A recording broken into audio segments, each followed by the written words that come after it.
those trials have been monumental failures for a long period of time. Obviously, we had 1,700 people a day dying from cancer in the country. I mean, this is a tragedy. Why? Because we're testing drugs in the wrong way. It's a diet-drug combination that you're looking for to make the tumors vulnerable. The ultimate goal in all of this is how do we keep cancer patients alive longer with a higher quality of life?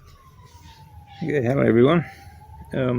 So I'm just sitting outside. I'm just getting some sun and doing some breathing, and it occurred to me, I was just doing some, just thinking about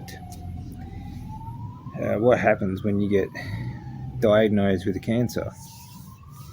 And there's a couple of different avenues, really.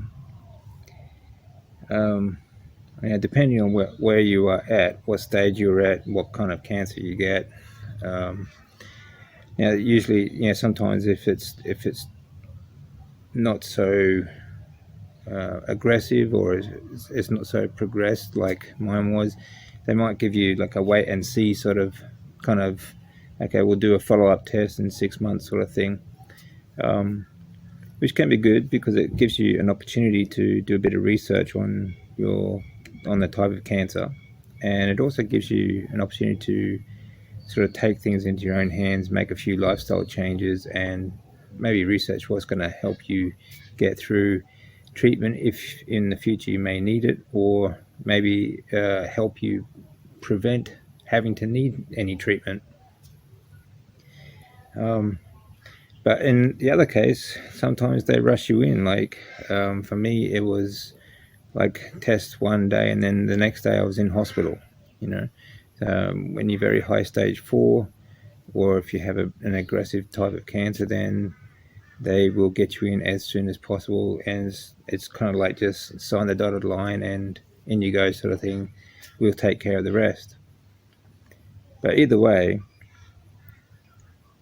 for the most part, not everyone, not all doctors, and mine's quite good, but a lot of them pretty much just think that they're the experts and you are just along for the ride, basically. Like, you do as we tell you to do. This is what you need to fight your cancer. This is all you can do. There's nothing else that will help. And quite often that's the case. Even my doctors, my team of doctors, they told me that there was nothing I could do about it, and there's nothing that will help. The only thing that will help is these series of operations, these series of chemotherapy treatments, this, and this, and there's nothing else that can even come close to helping you in your situation. And even then, like with follicular lymphoma being a recurring type of cancer, they tell you that a relapse is inevitable, and that no matter what you do, it will come back, and the more you treat it, the shorter the remission periods, and the more aggressive it becomes. And I was already stage 4, so how much worse could it get, right? But it's not the case either. Sure. I went through a lot of chemotherapy, and I'm dealing with the consequences because of that. Okay, and this is what I want to talk to you about. Is about the fact that you are the one that have to live with the consequences of whatever treatments your doctor prescribes. So it's really up to you to take charge of your healing, of your health.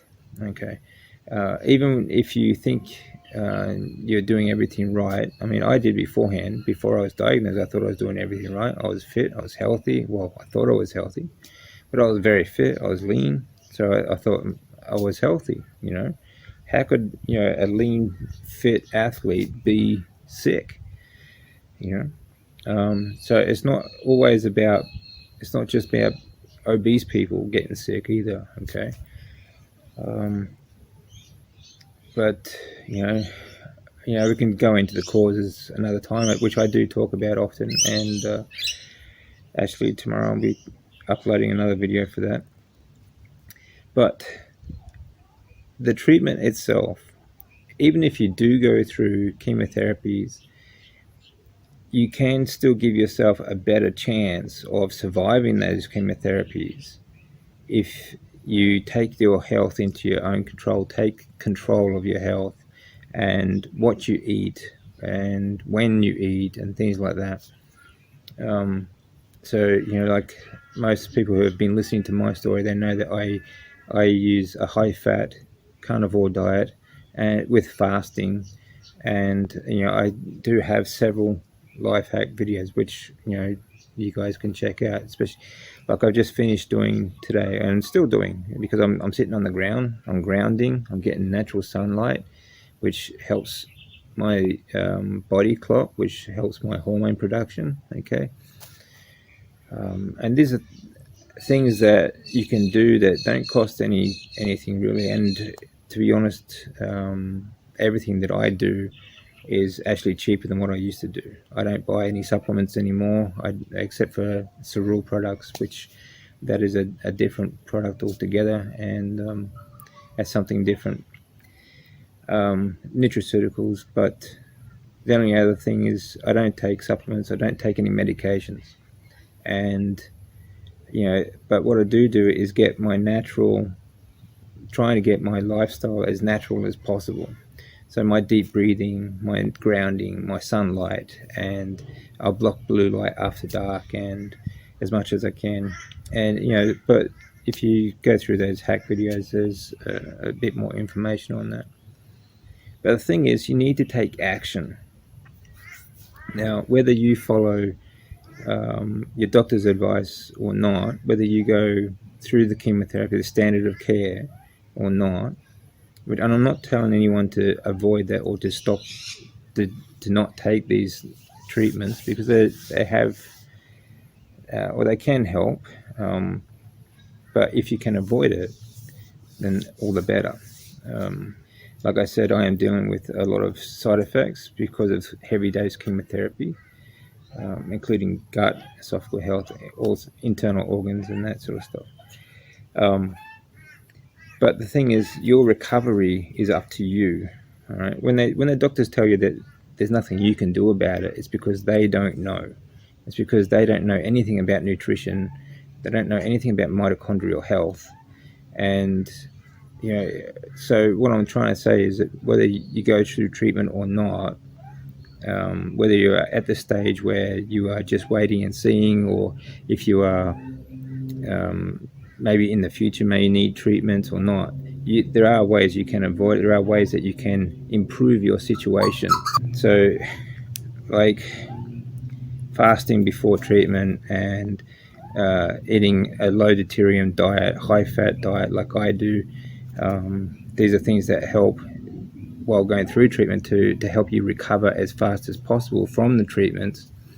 And if you are waiting to see if you need treatment, it would be best if you could try and avoid that, wouldn't it?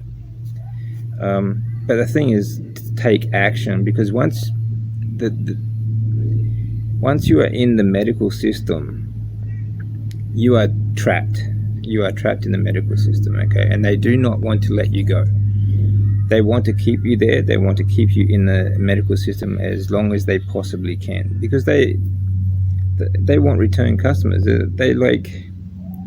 They want to treat you for a problem for the rest of your life.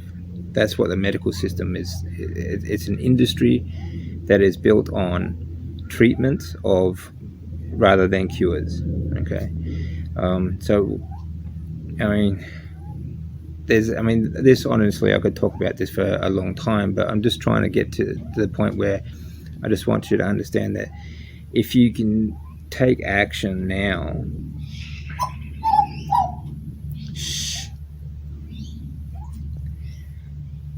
What I'm trying to say is that when you are stuck in the medical system, it is very, very difficult for you to get out of it again. It takes years. I've been fighting to recover from my treatments for the last 10 years. Okay, next month will be 10 years out of the hospital. But I'm still in the system, and I've been going. I've had to, throughout that time, I've been in the hospital, in and out of the hospital the whole time. Tests and all sorts of other things. But you don't want to spend your life tied to a hospital, So the best thing, obviously, is to try and avoid getting into the system. But if you do get caught into the system, it's really difficult to get out unless you take action yourself. Don't just rely on what the doctors tell you, and don't just go along for the ride while you're going through these treatments and expect everything to be okay. You're going to give yourself a much better chance of survival, either going through treatments or trying to avoid treatments, or even after treatments, for your recovery, if you take responsibility for your health now. Okay.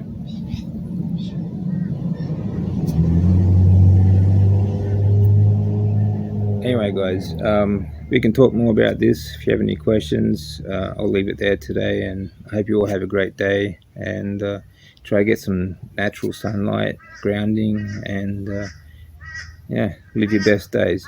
All right.